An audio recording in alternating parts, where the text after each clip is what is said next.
There's got to be a better way. Every time I got to set up the dish, it's a big process. I got to pull the backpack out of the Jeep, go in the back, pull the thing out of the backpack, set up the tripod, get the router out, set up the cords, run the line into the Jeep, and set everything up, and then hook everything up. So I have to figure out some way to permanently mount the dish to the Jeep. So I started doing some research on the internet to find a way to permanently install the dish onto the Jeep, and I found a couple of solutions. So let me exit the Jeep and show you what I came up with. All right, so here we have the dish. I was going to look for different ways to mount it where I don't have to constantly take it in and out of my backpack. So I was going to mount it someplace permanently or semi-permanently on the Jeep. So I was going to mount it here. Other Jeepers and RVers and truck drivers and whatnot that use these dishes while in motion have done so in the back of their rigs. Truck drivers have mounted them in the back of their cabs. RVers have mounted them above on their roofs.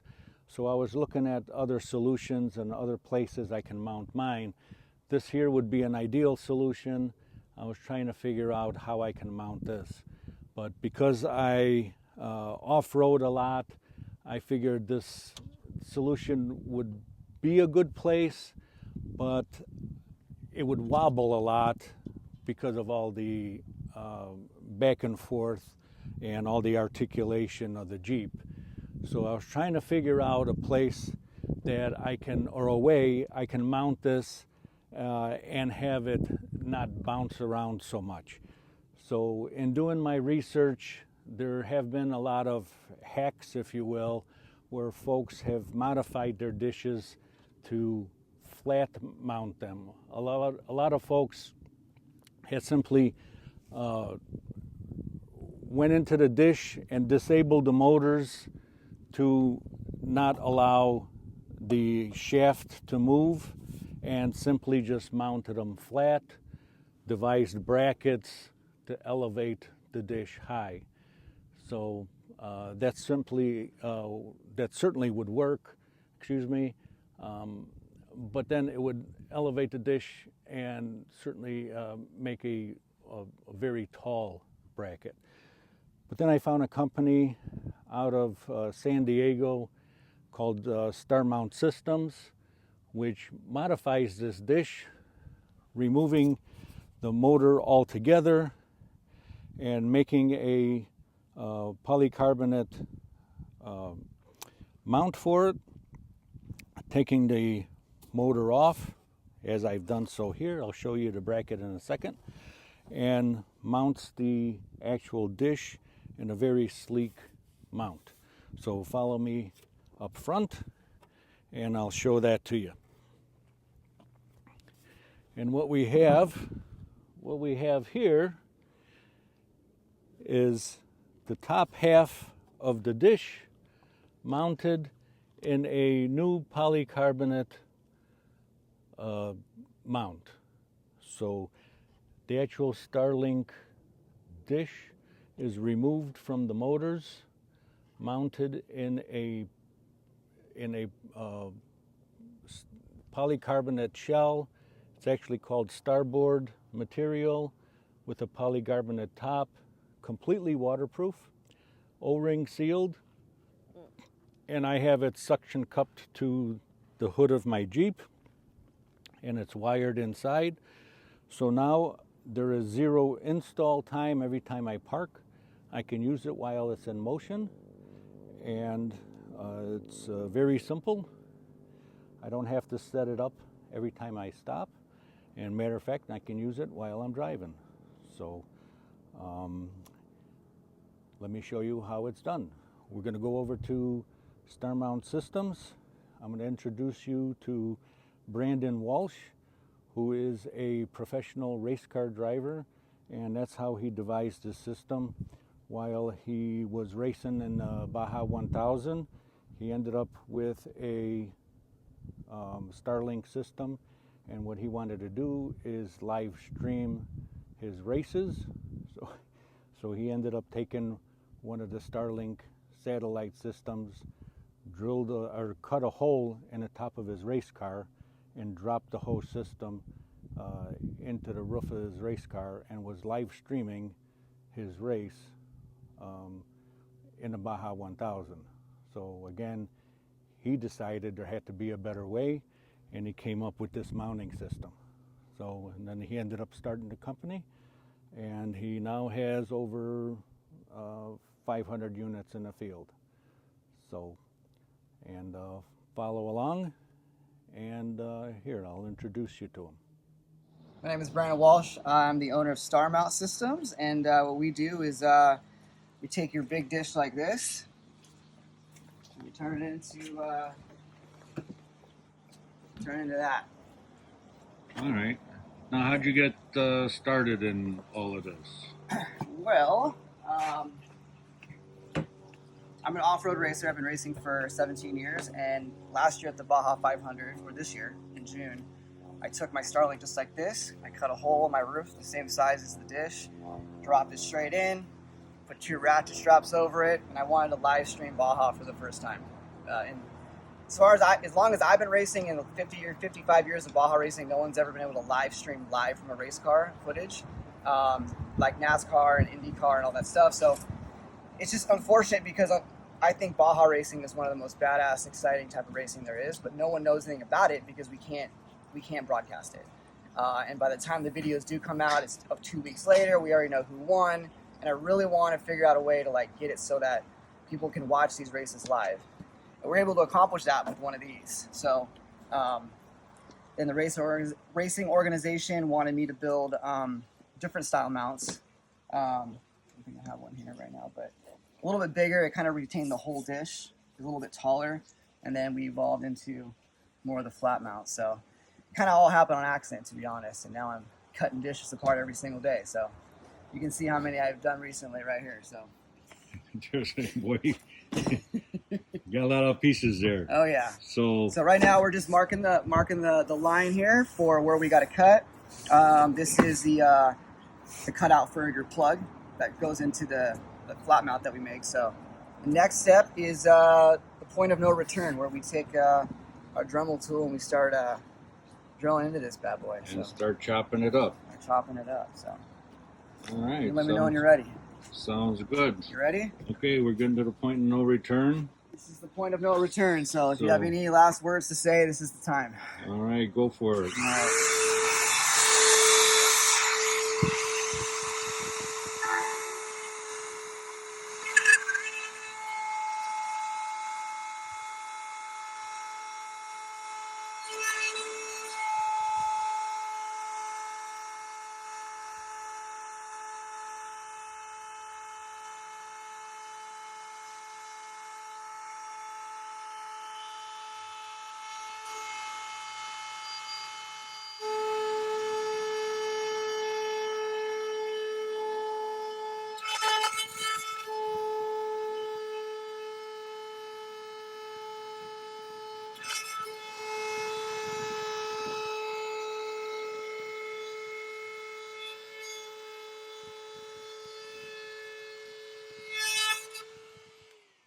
Right, so the reason I don't cut all the way through there is it's very, very close with this setting to the point where I just don't want it to.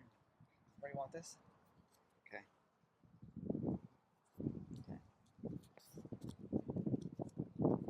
This thing's a heavy one. All right. So the reason I don't cut all the way through here is it's very, very close. It won't hit, but it just, for my peace of mind, it just, right, kind of just everything else is cut, and then because the circuit boards are right there, so right underneath it's gonna there, just right? it's gonna break off. But if you look right here, you got your 2 plugs, right? This is your motor plug. This is the one that most of the other kits, you just unplug this to deactivate your motor. So that right there would just make this from stop moving. Okay. And then this is your main one right here. So then, and that'll break off, and that's it. So there's your board. That's it. We'll start with this. So then I go around. This is what we're gonna do here after we got cut. It's a pretty clean cut all the way around with that the router bit. But every once in a while you get a little bit of melted plastic. I just clip it off where we can. All the way around here. So you're just trimming up the edges. Yeah, just a little bit to make it look pretty. Yeah, and you really don't have to get too crazy. Some people want to take a wheel and kind of go around the edges, but that router bit does a pretty clean job, so I don't have to really do that. So now we got to get rid of all this.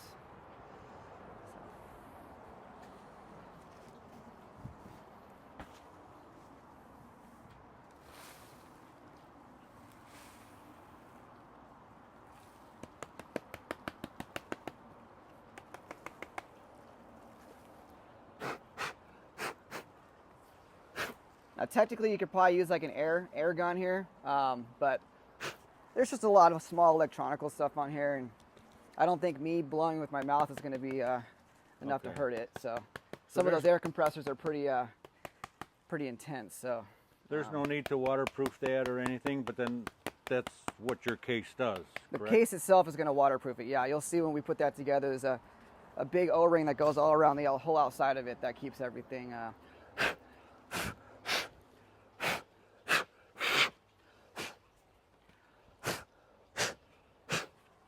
Keeps it all watertight from water and whatnot. So,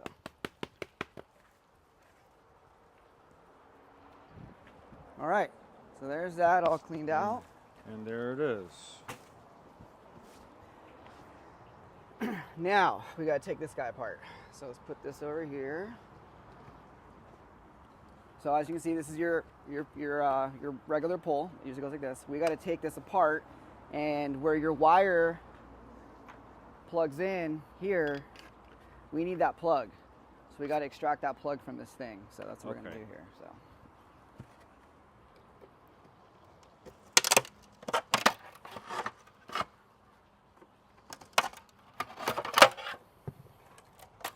got that. Now we need this wire. Oh wow, you just got really tangled up here, huh? That's crazy. That thing got twisted. So it's all right though. It still works though. So that's good. All right, so this, we're going to take a screwdriver. Plug it in here.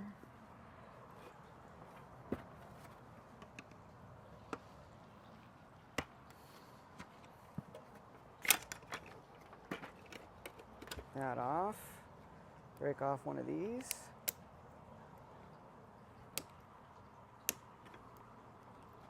And then plug comes off,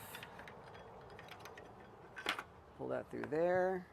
That's all we need. And we're going to stick this in the graveyard of other StarLinks. And that's it, add it to the pile. All right, so now what we have to do, let's try and twist this a little bit for you here.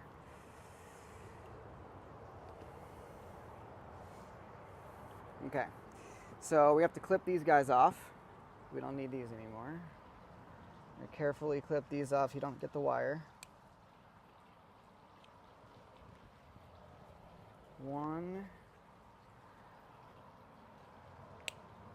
2, and then let me get my knife.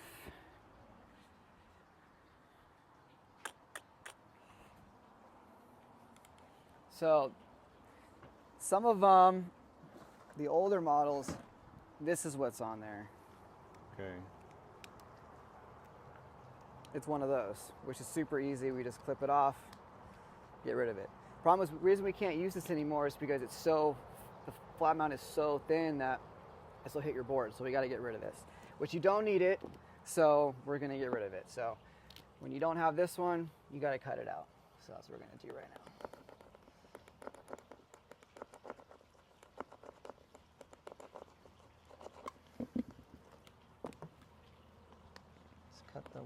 We cut around the whole outside on both edges here.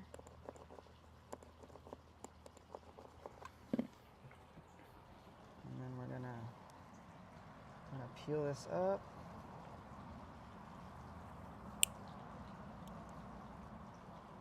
That off. Same thing on this side.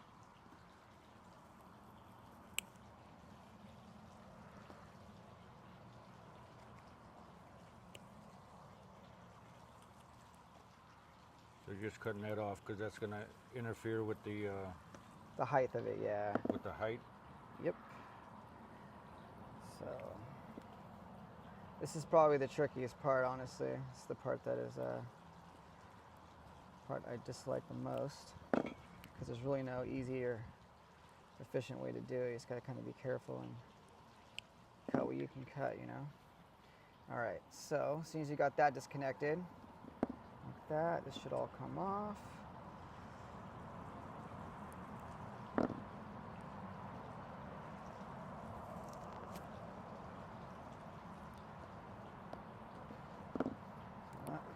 That comes off, and then comes the rubber part like that.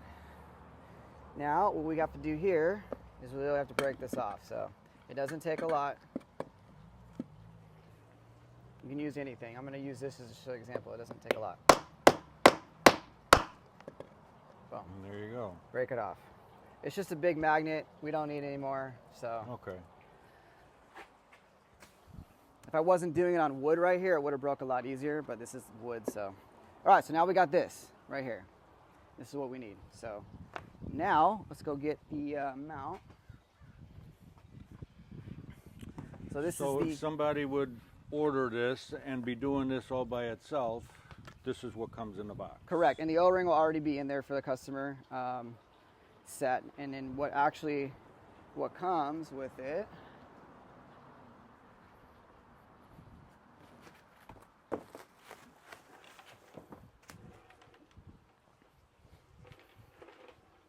if you're buying one and you get it in the mail, you're doing it yourself, this is what you'll see. You'll have an O-ring in here though. These are the 6 bolts that hold this lid down over shipping. You got your zip ties for it, you got your template for the one corner, the electrical tape, and the Sharpie to mark your line. These are all the bolts that go here, and that's it.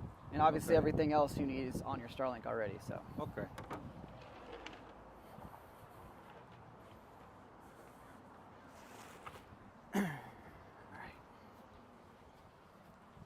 So I am going to start putting this in here.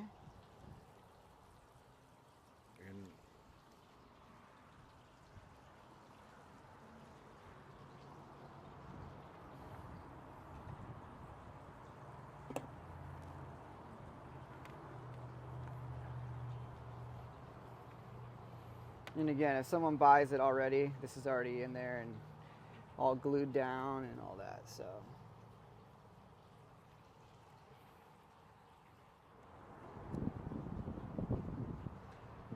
We were talking earlier, you have about 500 of these units in the field right now? Yeah, we got 500 of them sold, and about 200 are backlogged right now because we're just having a hard time making the parts fast enough with the orders coming in. So I apologize to everyone waiting.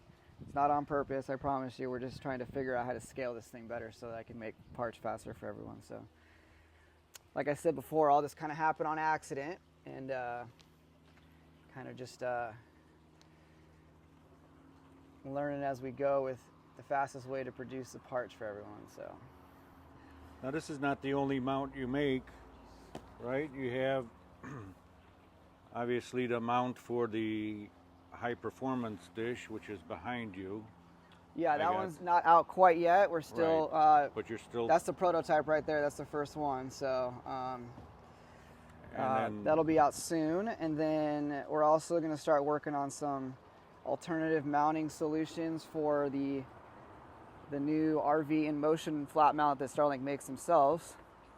I think the one thing that people are going to want the most is the flexibility of being able to move that thing around. And right now, the way they have it set up, it's pretty stationary on your car all the time. So it'd be nice to be able to have that dish, but have suction cups or magnets or something else that's a little more aerodynamic than what they got going on right now. So, right. And then we have the Star Mount Standard and Heavy, which is a mount that utilizes the whole dish still.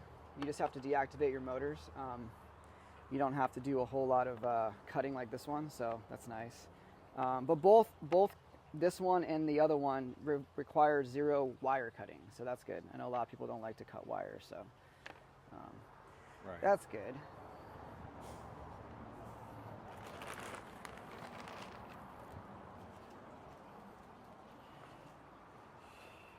And then on your website, you also offer other solutions for mounting this, as you had mentioned.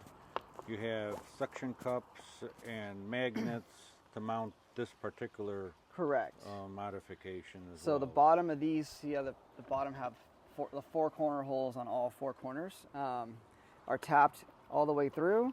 So if you put a longer quarter 20 bolt in there, you can use it to mount to your rack, or you can mount the suction cups to that, or the magnets, or any custom brackets you have made for your car application. I know everyone's van, Jeep, motorhome, truck, they're all different. So everyone's got a whole different idea how they want to do it, which is pretty cool to see.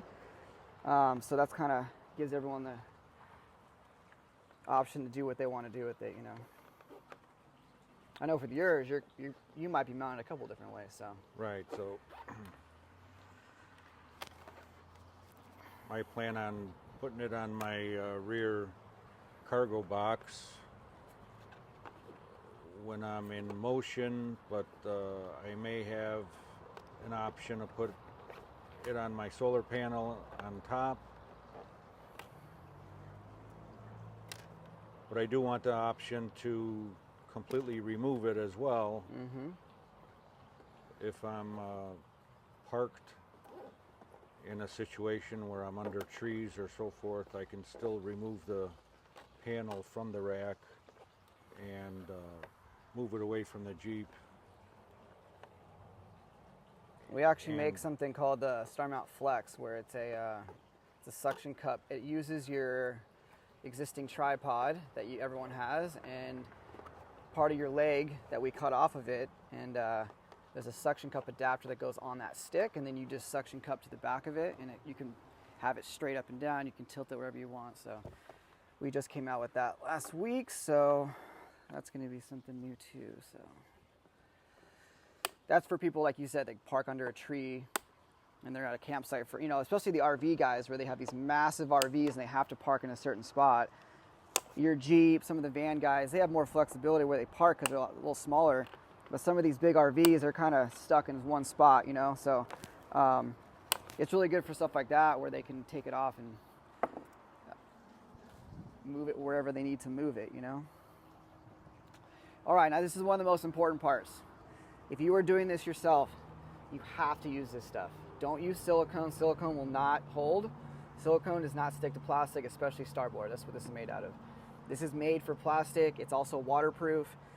Where we're not too worried about this, we really need to seal this up, because the last thing I want is water to get in here and people's dishes get water damage. So we really, really got to make sure we use this stuff right here and only this stuff, and got to seal this up pretty good here. So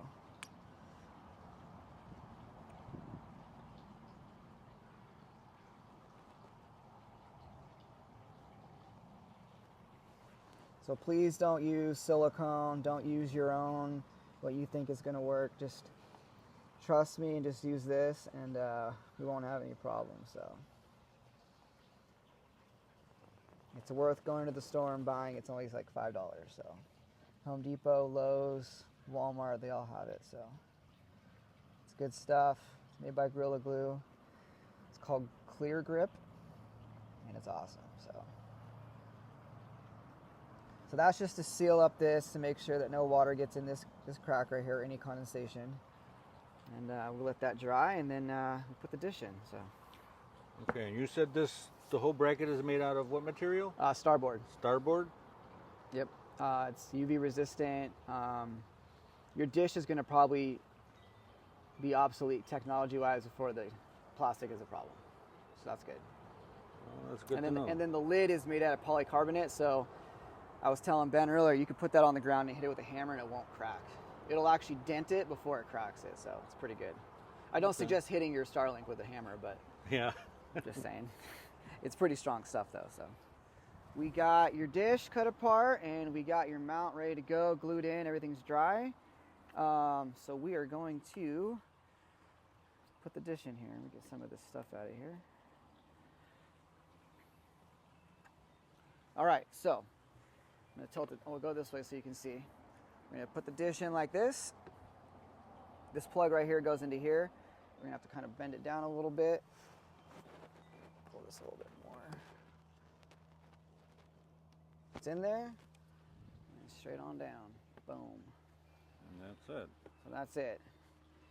So the important thing is you should do this before you plug it in, but just make sure that your dish is not higher than this, because if your dish is high, if you cut it not deep enough, and this is higher, your O-ring's not going to seal. So it's okay to be a little bit lower. You don't want to be higher. So just kind of rub your fingers around and make sure that the dish is at the very least, the same height. You don't want it to be higher. The lower is okay, but not higher. Okay. So you're saying when you cut your dish, to make sure that rim is out far enough to the edge. Correct.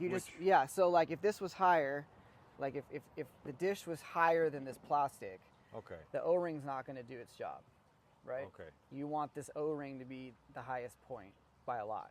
So you don't want your dish to be, see, the dish is actually a little bit lower. You don't want the dish to be higher, because then it won't seal properly at that point. So,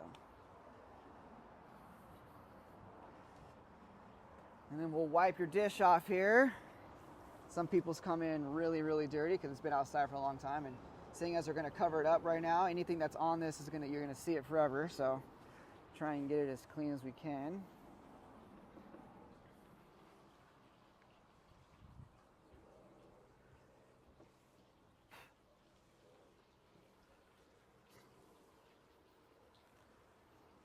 All right, grab a lid.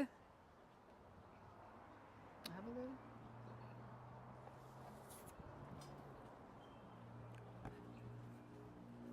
So here's our polycarbonate lid. We just switched to these not too long ago. Much better material than our old lids. Really strong. Not going to have any problem with cracking it. You don't have to worry about tightening it too tight, because you're really not going to hurt it doing that. So I take the first layer off, put it down here. Make sure the O-ring's in there. Kind of line the holes up just so it sits there.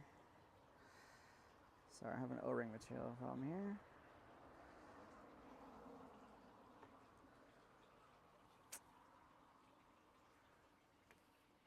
Just make sure the O-ring's good. Whoops.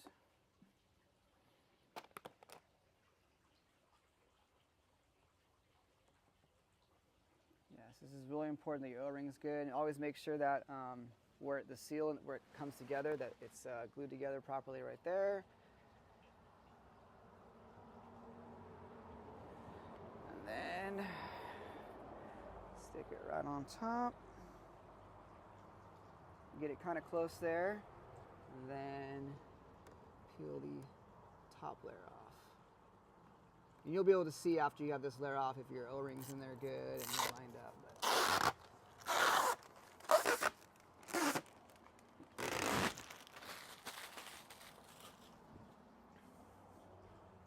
Right? Okay.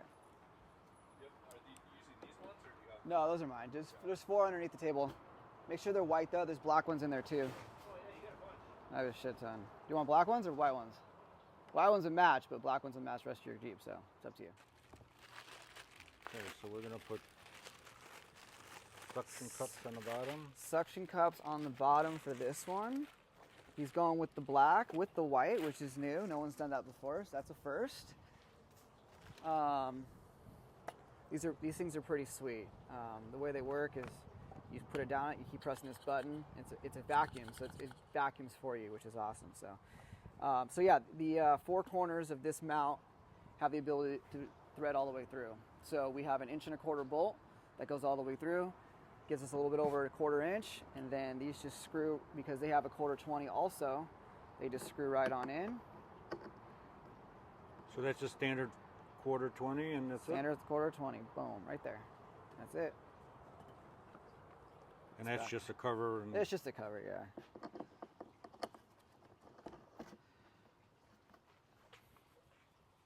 I like to put them in the inside so it looks nice, all symmetrical around, you know.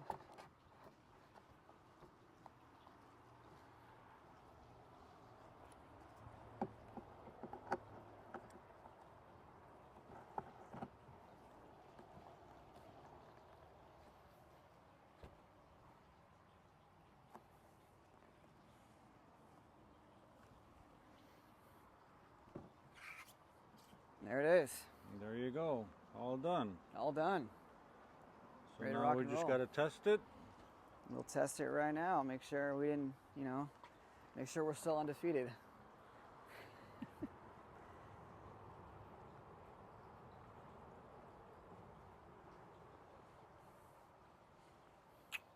don't think your router's plugged in.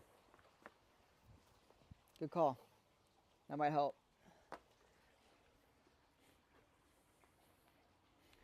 Okay, folks, I was driving on the road. I noticed that I'm in an area with 0 cell service, and I wanted to point out a great advantage of having the dish hooked up all the time while you are in motion is that the fact that you can make phone calls via the Wi-Fi.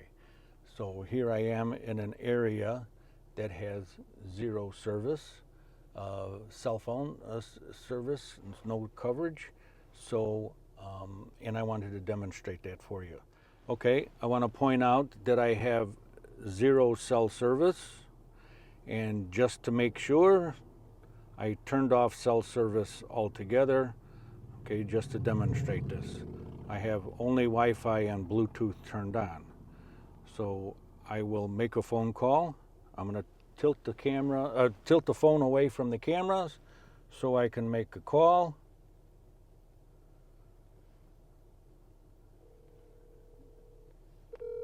And you can hear the phone ringing. Of course, I'm calling my son, and I instructed him not to answer, and I just wanted to demonstrate that the call is going through and that that you are able to call via Wi-Fi only. So this system does act, in essence, as a satellite telephone.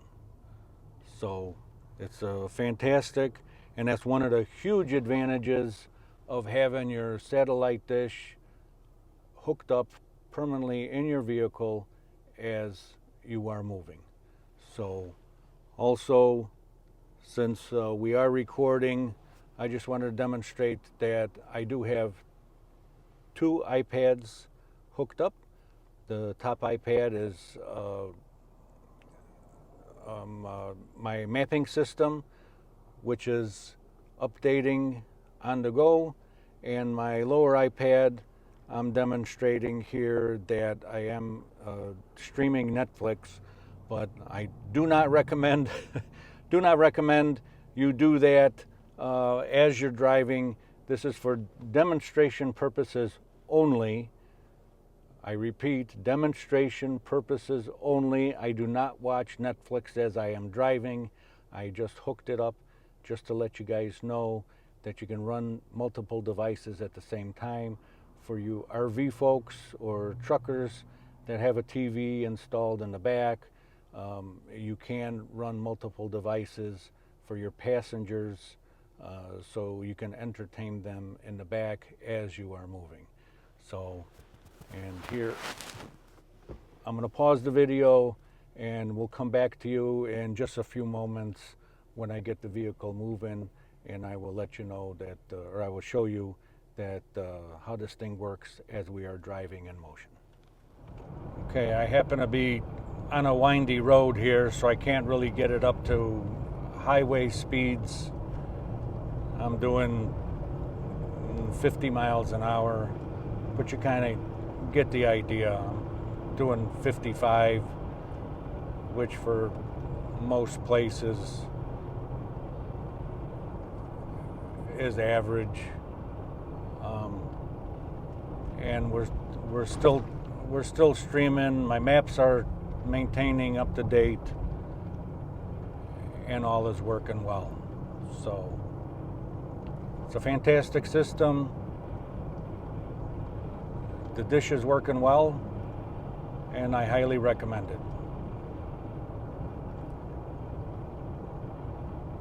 And stay tuned. My next video, I'm going to take the StarLink router and replace it with a DIY 12 volt router, so I can make the whole system truly portable. So this way I can remove the dish from the hood and take my 12 volt router, throw the whole thing in a backpack, hike up to a hilltop if I wish, and imagine a bug out scenario or a cabin type situation where you don't have access to 112 volt power. So make sure you like and subscribe, and that video will be posted in about a couple of weeks when I get the parts delivered. So thanks for watching, and see you next time.